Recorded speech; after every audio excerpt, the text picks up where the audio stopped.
Sebenarnya untuk puasa sendiri itu apa sih Kak manfaatnya? Kita bisa meningkatkan metabolisme, kemudian membantu membakar lemak sehingga bisa menurunkan berat badan. Kalau untuk berbuka, ini lebih baik hindarin makanan yang tinggi kalori seperti yang tinggi gula dan lemak tadi.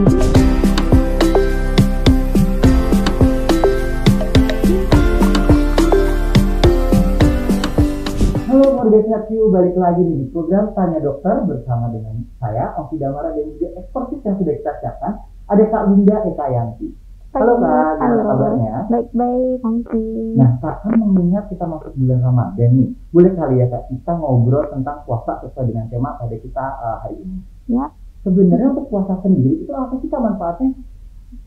cukup banyak ya manfaat puasa. Kita bisa meningkatkan metabolisme, kemudian membantu membakar lemak sehingga bisa menurunkan berat badan, terus meningkatkan kinerja otak dan juga mengontrol kadar gula darah sehingga mengurangi resiko penyakit kronis, jadi membuat kita lebih sehat. Nah, untuk pola hidup seperti apa sih Kak yang disarankan ke keluarga Sehat View nih agar tetap beraktivitas seperti biasa gitu meskipun kita menjalani puasa? Tentunya pola hidup yang sehat ya, jadi menerapkan pola makan yang baik dengan nutrisi seimbang. Itu harus ada sumber sayur-sayuran, buah-buahan, sumber kompleks karbohidrat, sumber protein, itu harus ada. Lalu cukup hidrasi. Nah, kalau orang dewasa ini minum sekitar 2 liter dalam satu hari, dan yang pastinya istirahat cukup. Untuk orang dewasa itu sekitar 6-7 jam dalam sehari, hindarilah begadang kalau bisa. Oke, nah kalau untuk mitos sendiri nih Kak, mungkin Kak teman-teman pastinya pada tahu nih kalau puasa itu bikin kurus, bener nggak sih Kak sebenarnya? Ada benarnya juga kalau puasa tuh bisa bikin kita kurus. Oke. Iya, tapi biasanya setelah selesai puasa, orang-orang cenderung kembali ke pola makan yang sebelumnya. Akibatnya berat badannya ya kembali lagi seperti semula sewaktu belum puasa. Bisa jadi mungkin naik karena waktu hari raya, waktu lebaran misalnya banyak party, banyak pesta, pasti makan-makan dan asupan kalorinya jauh lebih banyak daripada yang sebelumnya. Jadi bisa naik berat badan juga. Mungkin kan berarti ya. Ya. Oke, nah kalau untuk menu sahur itu kurang lebih yang baik seperti apa?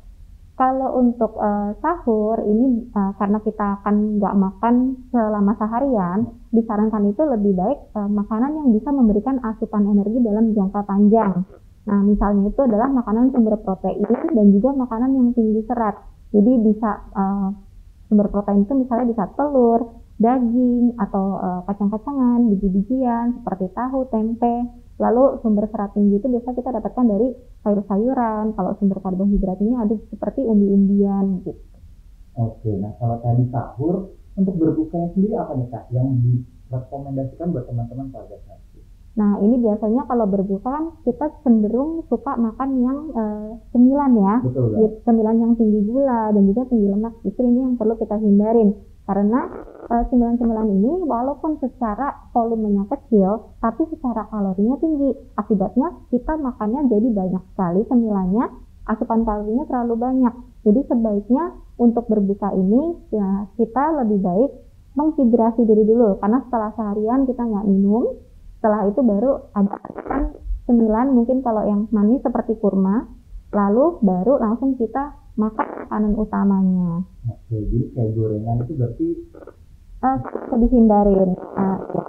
Karena kayak kebanyakan apa ya, teman-teman keluarga saya itu mungkin banyak yang ketika berbuka mereka makannya langsung gorengan biasanya. Nah, gitu. Karena itu yang paling cepat, mudah ya, dan enak biasanya.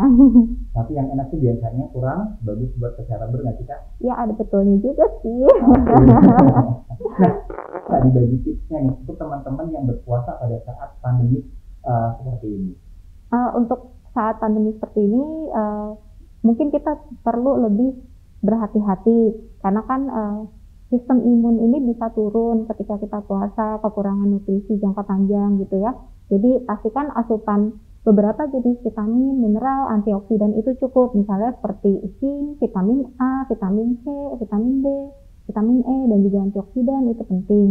Lalu jangan lupa selama berpuasa ini juga memperhatikan pola makan kita. Pastikan makanan yang kita makan ini adalah makanan yang bergizi.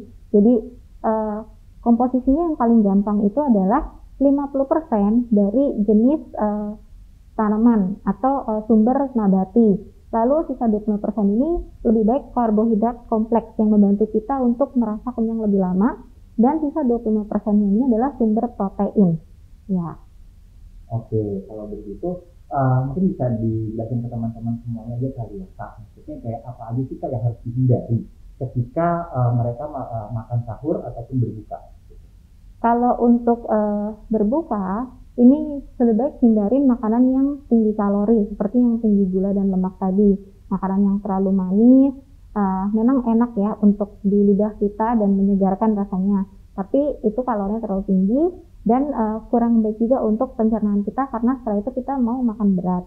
Terus untuk sahur, ini makanan yang perlu dihindari adalah makanan yang karbohidratnya rendah. Jadi seperti mie instan biasanya itu juga kurang menunjang kita untuk aktivitas kita selama seharian penuh. Jadi dia lebih membuat kita lebih cepat lapar sebetulnya, walaupun secara kalori sudah mencukupi.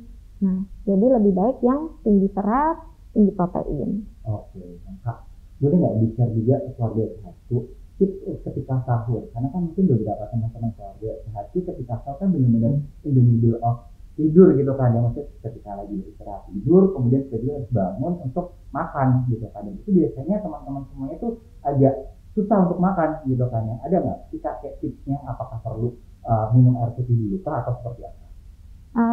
Pasti kalau untuk hidrasi, mendapatkan cairan itu perlu. Jadi bangun tidur itu kita perlu minum air putih hangat.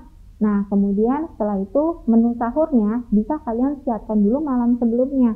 Jadi misalnya masakannya ini udah di dalam satu kotak-kotak makan, tinggal dihangatkan, dikukus atau mungkin di microwave. Jadi bisa lebih cepat pada saat sahur nanti.